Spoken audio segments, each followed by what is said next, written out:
এই মিশনে আপনার পাহারাদার হইল পররাষ্ট্র উপদেষ্টা মিস্টার তৌহিদ হোসেন।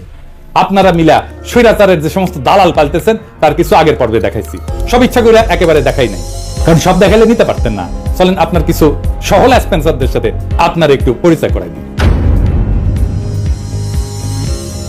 ভাবছিলাম বেশি নাম বলা লাগবে না, গতদিন দুইটা পেরেক মারিছিলাম। একটা ছিল 5ই আগস্টের আগে 2রা আগস্ট, যখন আপনি নিজের ফেসবুক প্রোফাইল পিক্সেল কালো করে লিখেছিলেন শোকাবহ আগস্ট। আবু সাইদ মুগ্ধ সহ প্রায় 1.5 সহস্রাধিক ছাত্রদের আত্মত্যাগ কি আপনার হৃদয় এতটুকু দাগ কাটে নাই জসিম সাহেব? বুঝলাম তখন হাসিনা পলায় নাই, কিন্তু আপনি পররাষ্ট্র সচিব হওয়ার পরে এই সরকারের সময় কিভাবে মাজেদা রফিকুন্নেসার মতো আওয়ামী লীগ প্রেসিডিয়াম কমিটির একজন সদস্যকে বঞ্চিত কর্মকর্তা হিসেবে পদোন্নতির জন্য সুপারিশ করেন। আপনাকে আহ্বান জানাইছিলাম সংবাদ সম্মেলন করার। 2 পেরেকে যেহেতু উপদেষ্টা পরিষদ জসিমকে সরান নাই, তাই আজকে আরো কিছু পেরেক মারি। 3 নাম্বার পেরেক, সৈয়দ মুনতাসির মামুন 24 ব্যাচের কর্মকর্তা, হাসিনার আমলে নিজেকে গর্বভরে ভারতের রয়্যাল এজেন্ট হিসেবে পরিচয় দিতেন। এই চাকরি তিনি পাইছেন তার একমাত্র বিদেশ পদায়নের সময়। সেটা কোথায়? সেটা ভারতের নয়াদিল্লি। এই কর্মকর্তা গত 4-5 বছর ধরে আইটি অনুবিভাগে প্রথমে পরিচালক, পরে মহাপরিচালক ছিলেন। এই পুরো সময় তিনি অত্যন্ত দায়িত্বের সাথে A2I কে পররাষ্ট্র মন্ত্রণালয়ে অনুপ্রবেশের ব্যবস্থা করে দিচ্ছেন। ইউনিফাইড ওয়েবসাইটের মাধ্যমে বস্তা পচা ডিজাইনে পররাষ্ট্র মন্ত্রণালয়ের সকল দূতাবাসের জন্য এক ধরনের ওয়েবসাইটের কাজ হাতে নেন এই মুনতাসির। তার আসল উদ্দেশ্য হইল পররাষ্ট্র মন্ত্রণালয়ের অধীনে সব দূতাবাসের তথ্য হাতায় ভারতে পাচারে সহায়তা করা। এই কাজে তাকে কারিগরি সহায়তা দিচ্ছে A2I এর পরামর্শক ফারহাদ জাহিদ শেখ।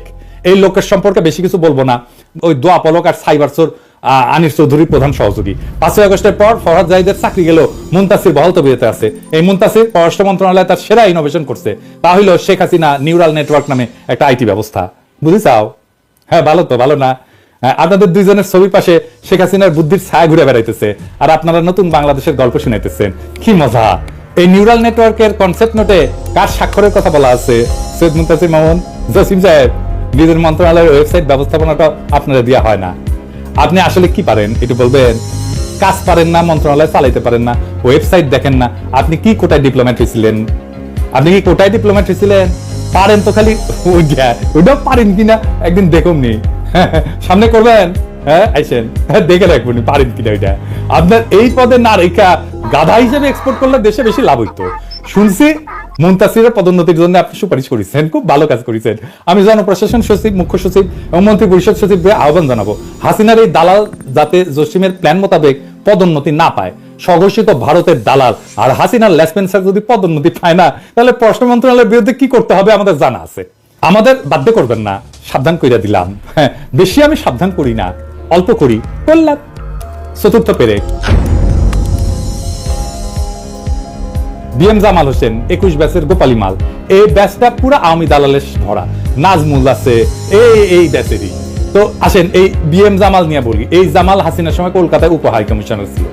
ওই সময় ভারতের রয়্যাল এজেন্টদের সাথে মিলা পশ্চিম বাংলার ভারতীয় মুসলিমদের অবৈধভাবে বাংলাদেশে পুশব্যাকে সহযোগিতা করছেন। এই যে দেখেন, কলকাতা থেকে হারবাল খাইয়া যখন এই দালাল দুবাই গেছে, তখন দেখেন সভা সেমিনারে কি বলে দেখেছেন? সে নাকি ভারতের ব্যবসা প্রসারের কাজ করেছেন। এই অনুষ্ঠানের আয়োজক ছিল মহারাষ্ট্র বিজনেস নামে ভারতীয় ব্যবসায়ীদের সংগঠন। হারামজাদা গোপালী দালাল দেশের বেতন নিয়ে ভারতের অনুষ্ঠানে যায় ভারত পেনশন। হ্যাঁ, মাদার তোদের মতো দালালদের থাপ্পায় থাপ্পায় পাবলিকে পররাষ্ট্র মন্ত্রণালয় থেকে কেন বাইর করে দেয় নাই? আমি এটা বুঝি না। কি জসিম, খুব ভালো লাগে নাকি রে জামাল রে? নাকি জামাল গোটা খাইছো? হ্যাঁ, খাইছো? এই জামাল জুলাই বিপ্লবের সময় দুবাই পুলিশে অভিযোগ কইরা 57 জন প্রবাসীকে পুলিশ দিয়ে গ্রেফতার করায়। জামালের বিরুদ্ধে প্রবাসীরা অভিযোগ জানায় আমাদের প্রবাসী কল্যাণ উপদেষ্টা আসিফ নজরুলের কাছে। সেই অভিযোগে উল্লেখ করে পররাষ্ট্র মন্ত্রণালয়কে একটা চিঠি পাঠায় প্রবাসী কল্যাণ মন্ত্রণালয়। এই যে এটা কিন্তু তৌহিদ জসিম গং মিলা সেই চিঠির কোনো ব্যবস্থা না নিয়ে জামালকে মহাপরিচালক পদে বসাইছে, দায়িত্ব দিচ্ছে আফ্রিকা অনুবিভাগের। বাহ জসিম, বাহ! বিপ্লবের বিপক্ষে তোমার স্পষ্ট অবস্থান প্রমাণে আর কি লাগবে? প্রবাসী ভাইরা দেখেন পররাষ্ট্র মন্ত্রণালয় আপনাদের কি উপহার দিতেছে। দেখেছেন? আপনার পয়সায় আপনারে বাম্বু যে দেয় তারে নিয়ে আসে পদায়ন করে এই তৌহিদ সাহেব। আমরা বিভিন্ন সময় আসিফ নজরুল মাহফুজদের ভুল বুঝি, বিপ্লবের সাথীদের ন্যায় বিচার নিশ্চিত করতে না পারার জন্য অভিযোগ জানায়। কিন্তু এই জসিমের মতো ঘাপটি মেরে বসে থাকা দালালদের কারণে পুরা সরকারের বদনাম হয়। এই জামাল নিয়ে তুমি যে কামাল করিছো জসিম, সেই অপরাধে তোমার জামাল গোটা 2 বেলা প্রেসক্রিপশন দিয়ে দিলাম। জনতা আসবে তোমার ওষুধ নিয়ে, গেটে পুলিশ বাড়াইতে বল, আর লক্ষণ সেনের মতো পালানোর জন্য পিছনের গেট খোলা রাখ। দেখ পিছে গেট খোলা আছে কিনা। 5ম পেরেক,